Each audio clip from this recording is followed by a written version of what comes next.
Dear students, तो आज की एक वीडियो है रियल इमेज और वर्चुअल इमेज के डिफरेंस के बारे में। सबसे पहले बात करते हैं रियल इमेज आखिरकार बनती कैसे है।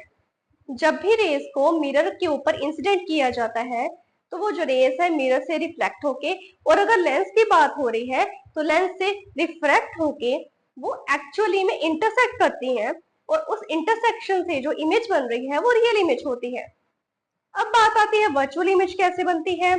वर्चुअल इमेज तब बनती है जब मिरर से रिफ्लेक्ट होके या लेंस से रिफ्रैक्ट होके वो बैकवर्ड्स जो है अपीयर करे टू मीट, तो ऐसी इमेज को हम वर्चुअल इमेज कहते हैं।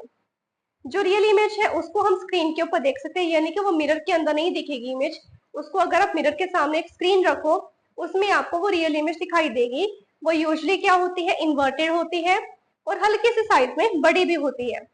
एग्जाम्पल में आप ले सकते हो कि कनकेव मिरर और कन्वेक्स लेंस दोनों में आपको रियल इमेज देखने को मिलेगी मोस्ट ऑफ द टाइम, अगर ऑब्जेक्ट इंफिनिटी से फोकस के बीच में कहीं पे भी प्रेजेंट है। लेकिन जो वर्चुअल इमेज होती है वो यूजुअली क्या होती है, अपराइट होती है।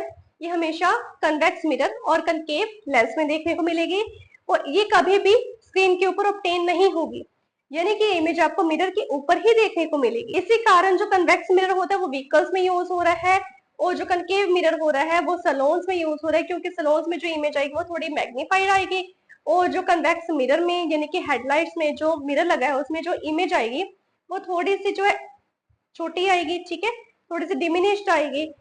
वर्चुअल इमेज हमें यूजुअली प्लेन मिरर में देखने को मिलती है, लेकिन प्लेन मिरर में ये होता है, हाँ जी अपराइट आ रही है, लेकिन वो लेटरली इन्वर्टेड होती है, यानी कि अगर आप लेफ्ट हैंड ऊपर करोगे तो मिरर में राइट दिखेगा, अगर आप राइट हैंड ऊपर करोगे तो मिरर में लेफ्ट दिखेगा। इसके अलावा वर्चुअल इमेज के हमें बड़े बेनिफिट है, जैसे कि हम अपने व्हीकल्स के रियर व्यू के लिए या फिर जो साइड व्यू मिरर होते हैं उसके लिए हम कौन सा मिरर यूज करते हैं वो आप कमेंट बॉक्स में जरूर लिखिएगा, क्योंकि उसमें जो इमेज आ रही है वो वर्चुअल होती है और डिमिनिश्ड होती है, और हमें ड्राइविंग में इजी हो जाता है।